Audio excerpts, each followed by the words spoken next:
em nós agora habita seu Espírito. E então é só cantar e a Cristo exaltar, e sua glória encherá este lugar. Olá, irmãos e amigos. Estamos juntos mais uma vez para o nosso Café com Deus. Meu nome é Edivaldo e hoje nós iniciamos uma nova série de meditações baseada no livro do profeta Ageu. E hoje estaremos meditando no capítulo 1, versos de 1 a 6. Assim diz a palavra do Senhor.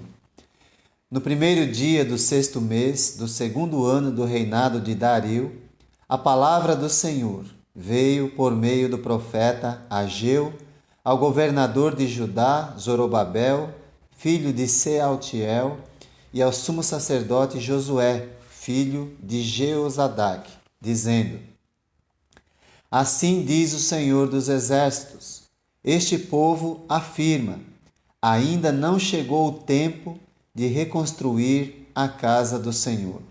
Por isso a palavra do Senhor veio novamente por meio do profeta Ageu.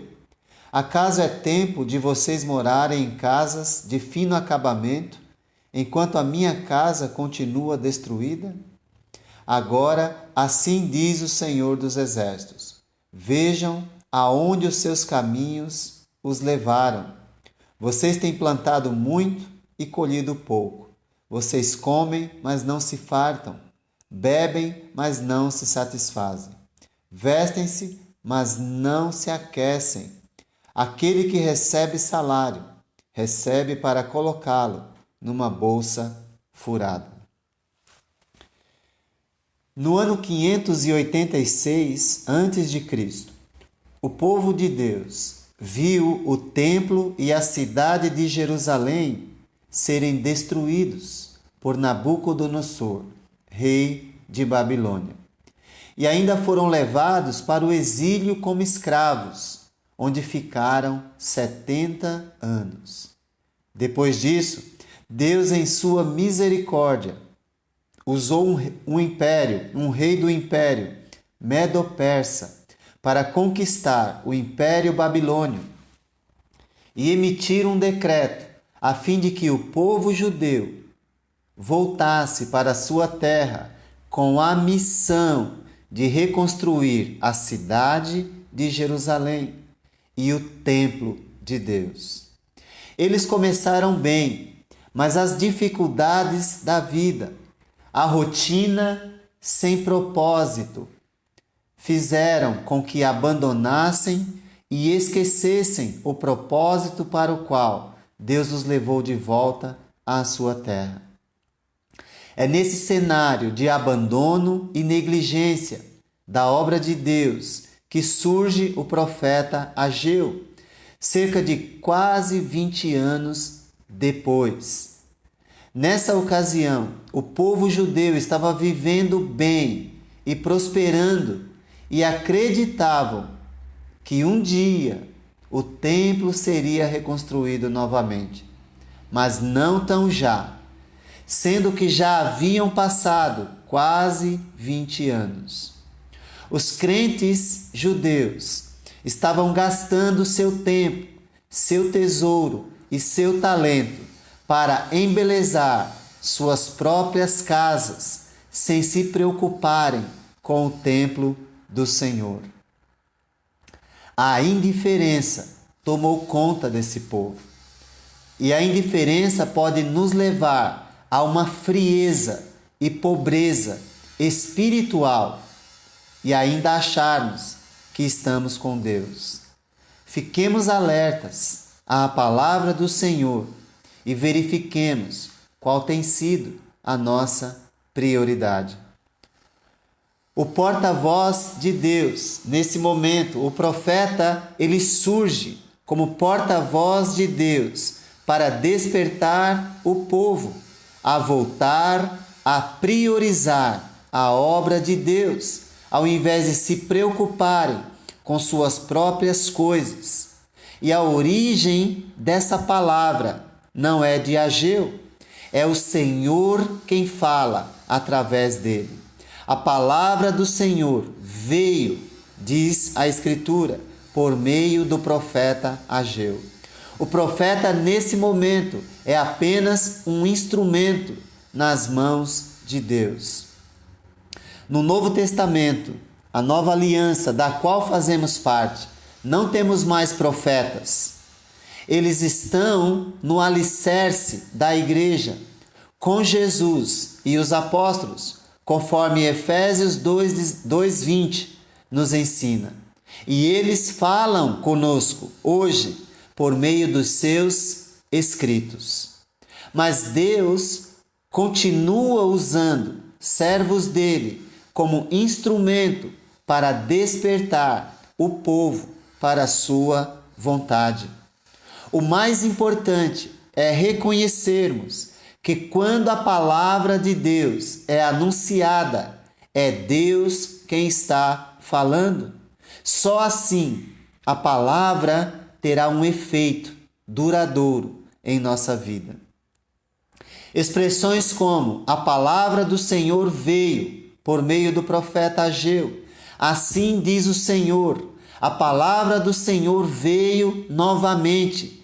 Enfatizam a urgência de ouvirmos a Deus e revelam que é Deus quem está falando e está fazendo isso urgentemente, chamando a nossa atenção para a sua vontade. Quando reconhecemos que é Deus quem está falando, a obediência se torna urgente e prazerosa, pois compreendemos que Ele nos ama e que Ele nos quer bem. É por isso que Ele nos exorta, é por isso que Ele chama a nossa atenção. A indiferença afasta o povo de Deus. Estavam dizendo: não veio ainda o tempo em que a casa do Senhor deve ser edificada. Quando é que esse tempo vai chegar? Quando é que o tempo de nos envolver na obra de Deus vai chegar?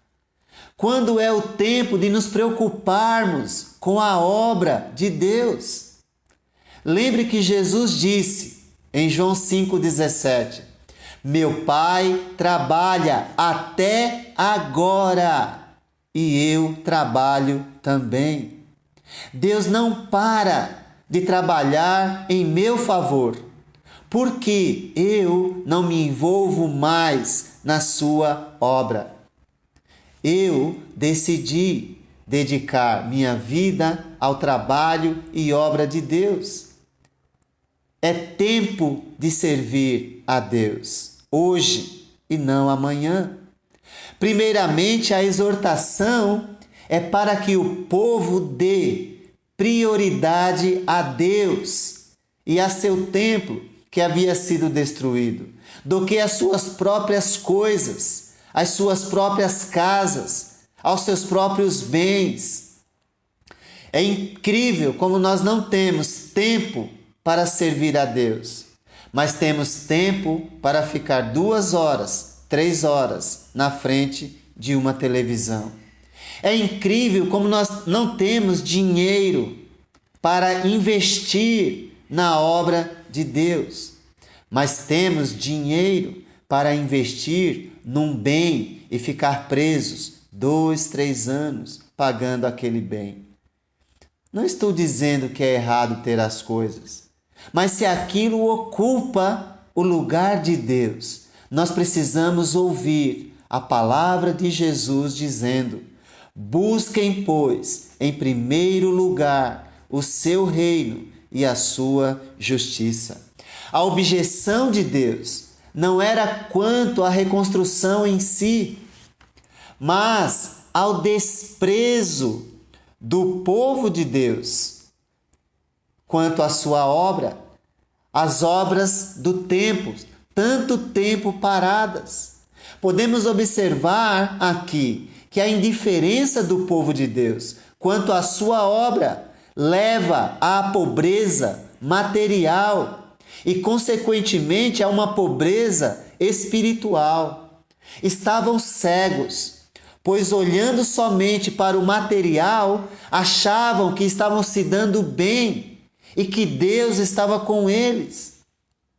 Por isso, é importante ouvirmos a voz de Deus. É importante ouvirmos Jesus falar. Ele disse: não podeis servir a dois senhores. Em Mateus 6:24. Isso nos impede de compreender até a ordem mais simples, a ordem mais clara que vier do próprio Deus. Quantas vezes Deus nos tem desafiado a nos envolver mais em sua obra e valorizar aquilo que é dele, ao invés de valorizarmos as nossas próprias coisas. E nós dizemos: ainda não é tempo, não tenho tempo. O profeta de Deus é enviado, o servo de Deus é enviado para alertar e criar um desejo de mudanças. Hoje, Deus não está preocupado com templos de pedra, mas com templos espirituais, que somos nós mesmos, todo o nosso ser, toda a nossa vida. Nós hoje somos santuário de Deus, pois quando nos entregamos a Ele, Ele passou a habitar em nós.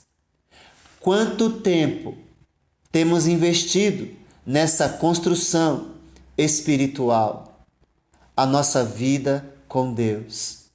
Se você não priorizar seu tempo com Deus hoje, pode ser que amanhã você não tenha mais tempo. Hoje é o tempo favorável.